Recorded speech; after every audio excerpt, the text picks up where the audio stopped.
Hey guys, what's going on? I hope you're all doing well. Today's video is slightly different from my normal content, but it's also kind of the same. Today I want to take a look at 5 popular paid-for clients that have been discontinued and left to history. There are actually a lot of discontinued clients out there. I can't cover every single one in this video, so I'm going to talk about a few of the popular clients that I have previously made videos on. But before we get into the video, I have to shout out the legends that are my YouTube members. If you want to support the channel and join these legends, consider looking at the benefits down below. Thanks guys! To start, let's take a look at the Pyro client for Minecraft 1.12.2. Pyro was publicly announced with a video on YouTube. This video was posted on the 9th of August 2020. You may notice the Pyro client trailer was posted on the SalHack development YouTube channel. SalHack, also known as SpiderMod, was a fairly popular open source client posted on GitHub. The last update to SalHack was posted sometime in 2020, where Ionar, the main dev behind SalHack, would announce his departure from the client. Later in 2020, Ionar announced the paid-for Pyro client using his old YouTube channel, and that is why the video was posted to the SalHack development YouTube channel. On the 30th of July 2020, the boat dupe was discovered by Steve3 and Man. This dupe was discovered while trying to bypass Housemaster's God Mode plugins that stopped entities from being unloaded while being ridden. The dupe required 2 players and a relog in order to duplicate the donkey and the items within the donkey's chest. Ionar later leaked this dupe and made it public when he released a new auto dupe module for the Pyro client on the 28th of September 2020. This module connected 2 instances of Minecraft and automated the duplication process. Later that year, on the 25th of November, Housemaster patched the dupe. By this time, hundreds of players had already purchased the Pyro client purely for the auto dupe module. Pyro went on to publish some fancy and genuinely cool render modules along with some decent PvP modules. In its prime, Pyro was actually a decent client. Sometime in 2021, the client stopped receiving updates, people started calling the client an exit scam, and others started calling the client a SalHack skid. On the 23rd of June 2022, Pyro Client version 2.0 was released. This came as quite a surprise. The update fixed a lot of the problems with the previous versions of the client. The update also provided some new features and some new modules. Sadly, the client has not updated since then. A few messages have been posted on the client's Discord channel seeming to hint at new versions of the client, but these are likely just memes. Looking at the Pyro client now, they are not even accepting new customers, so while they have not announced the client as discontinued, and while an update could one day be released, I don't personally see the Pyro client devs releasing more updates or porting the client over to modern Minecraft versions. For these reasons, I think it is safe to label the Pyro client as discontinued. Another paid-for client that has recently announced its discontinuation is Rootnet. For anyone that has not heard of the Rootnet client, it was another client built for the Minecraft 1.12.2 Anarchy server environment. The client was not free, each user license sold for $20 US. The client offered some decent utility modules and surprisingly some decent PvP modules. Most of the modules however lacked settings. Rootnet had the ability to support third-party add-ons, but as far as I can tell, only a few add-ons were ever made for the client. I actually purchased the Rootnet client license and made a full client review just a few months before the client was announced as discontinued. My conclusion in that review was as follows. Overall, Rootnet is an interesting client with potential to be something interesting and maybe even something special, but sadly development on the client has become very slow and pretty much non-existent at this point. I spoke to Isaac, the owner of Rootnet, and he told me that he now works in software development and has lost motivation to work on Rootnet. He also told me that there were a few unfinished modules that he worked on, but these modules will likely never be finished or released. Shortly after my client review, an update was pushed to the official Rootnet client website containing the following message. Rootnet has now closed down as I no longer have the time or commitment to maintaining it as something I am happy to sell. To be honest, I wish Isaac made the codebase open source like Catalyst. That would have given the client some extra life. Speaking of, Catalyst was another popular paid-for client that was built for the 1.12.2 Anarchy environment, and like all of the clients in this video, Catalyst's development was sadly discontinued. Catalyst was known for having a good-looking GUI. The client also offered both utility and PvP hacks with lots of settings. Catalyst was one of the first clients that I used that added a scaffold downwards module, which was pretty cool. I actually became good friends with Crazy, the owner of the Catalyst client, and I asked him why he decided to discontinue the client and post its code online for everyone. I was told told that the client had been cracked a few times and eventually deobfuscated.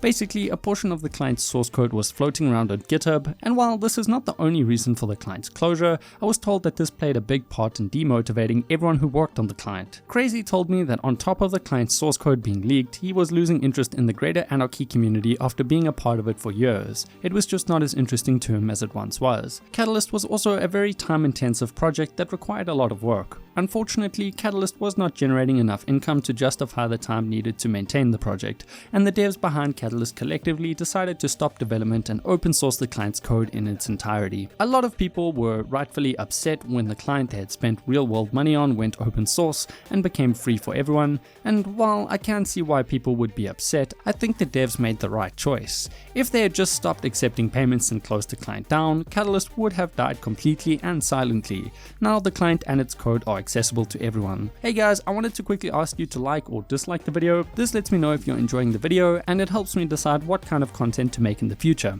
Thanks! Konas is another Anarchy client made for both utility and combat modules. The client clearly had a focus on its PvP related modules, with that being what the client became known for. Konas was one of the first clients that I used that offered custom surround options, which was kind of cool at the time. Konas was and still is selling for $15 US. You may be confused as to why it is on this list if it is still up for sale, and I'll get to that shortly. But first, let's take a brief look at the client's history. Konas launched sometime in February 2020. Later, near the end of 2020, another semi-popular paid-for client known as Rayon announced its discontinuation. The Konas client devs made a deal with the Rayon client devs where Konas agreed to give every Rayon client user a free Konas license in exchange for all of the rights to the Rayon client and its source code. Around a year later, on November the 2nd, 2021, Konas Client 1.0 was released. This update included 2 new GUI themes, one of which was a Rayon client GUI skin, and new config system ported from the Rayon client, and on top of that, most of the client and its modules were rewritten and improved upon. This was the last big update issued to the Konas client. Since Konas 1.0, 2 smaller updates have been launched with a few fixes and client improvements, the last of these updates being issued on the 17th of November 2021. More recently, a message was posted to the client's Discord server announcing the new Boze Client. Here they stated, although Boze is not a port of Konas, we are offering all Konas users a 50% discount. This means Konas Client users are able to get the new Boze Client at half price, paying only $9 US. I reached out and spoke to one of the Konas Client devs. I asked him if Konas was going to be discontinued now that they are working on the Boze Client. I was told that while they originally planned to push updates to both clients, they have all been more focused on pushing updates to Boze. Apparently some work has been done on Konas, and I was told that at some point the Konas client devs may finish and push these changes as a final client update, implying that the client will be discontinued. I am not sure what that means for the future of Konas. I assume they will keep the client downloadable and usable for a while if they do end up pushing one last update. Regardless, I would not recommend purchasing Konas. If anyone wanted to get Konas, I would rather recommend Boze. It's basically the new but better Konas client for modern Minecraft versions. Last up we have Abyss. Like all of the other clients on this list, Abyss was made for the Minecraft Anarchy environment, more specifically for 2b2t.org. I remember being kind of confused when the client launched. The client seemingly came out of nowhere. One day I'd never heard of the client, and the next it was all anyone in the community was talking about. Abyss also launched with a cool client trailer that is still up on YouTube. The client quickly became known for its good crystal PvP modules and new/cool render modules. Abyss was and still is selling for $20 US. The last official update for the client was released back on the 28th of April 2023. When I asked my Discord server for suggestions on clients that had been discontinued, a few people suggested Abyss, so I had to include it on this list. I actually reached out to one of the main client devs behind Abyss and asked him if there were any further plans for Abyss or if the client had been discontinued. I was told that Abyss has not officially been discontinued and that there will likely be updates to the client in the future. I was told that the lack of updates was due to the main developer getting a job that does not leave him with lots of time to work on the client. With all of that said, the future of the client does seem a little uncertain. I don't want to label the client as discontinued, as I was told that the client will receive updates, but again, I was not told what these updates would be or when they would be released.